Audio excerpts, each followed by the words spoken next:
আমাকে যদি বলে যে বাংলাদেশের শিক্ষা ব্যবস্থা আপনি কত নাম্বার দিবেন, আমি বলবো 5 দিব। মুখস্থবিদ্যা, এই মুখস্থবিদ্যা দিয়ে জীবনে কিচ্ছু হয় না। আমাদেরকে কি শেখানো হয়? উত্তর মুখস্থ করা। এটা কোথায় কাজে লাগাবেন?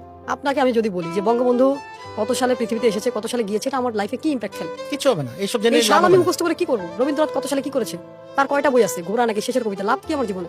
প্রশ্ন করা শেখায় না। বাট আপনি দেখেন, যেখানে যান, ইউটিউবে গেলে আপনাকে প্রশ্ন করতে হবে, চ্যাট জিপিটিতে গেলে প্রশ্ন করতে হবে, জীবনে যা চান প্রশ্ন করতে হবে। আপনি কোনো কিছু জানতে চাইলেই প্রশ্ন করতে হবে।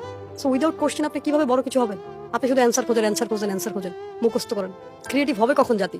অথচ উন্নত বিশ্বের দিকে তাকান, এই সিস্টেমই নেই। আমাদের যে শিক্ষা ব্যবস্থা এখনো চেঞ্জ হয় না। মানে কিভাবে আমি বুঝি না, এই শিক্ষা ব্যবস্থা দিয়ে আপনি কি করবেন? আপনি 20 বছর পড়াশোনা করে আবার শিখতে হয়, চাকরি হয় না?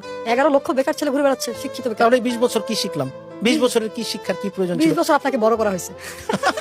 জীবন থেকে এই 20টা বছরের মানে এটা কিন্তু অনেক মূল্যবান একটা সময় নষ্ট হয়ে যায়। আর ওই যে প্রাথমিক শিক্ষা, এটা আমার কাছে মনে হয় ম্যাট্রিক পর্যন্ত এনাফ, ইন্টার পর্যন্ত এনাফ। এরপরের শিক্ষাগুলো আমার কাছে মনে হয় সাবজেক্ট ওয়াইজ হওয়া উচিত। আচ্ছা, আমার কথা হচ্ছে, আমার বাংলা সাহিত্য পড়ার কি দরকার? এই সাবজেক্টটা কেন রাখতে হয়েছে?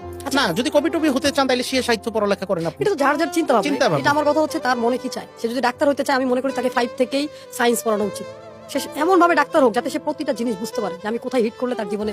এই যে ডাক্তারের ভুল চিকিৎসার কারণে হাজার হাজার লাখ লাখ মানুষ মারা যায়, কারণ কি? মানুষ পড়া চোর। সে ডাক্তারি শিখতে যেও চুরি করছে, পড়ে না। মুখস্থবিদ্যা মুখস্থ করেছে, পড়ার জন্য উত্তর দিয়েছে, এখন মনে শেষ। থাকতেছে না, এখন আর মনে থাকতেছে না। কারণ সে যদি প্র্যাকটিক্যালি করতো।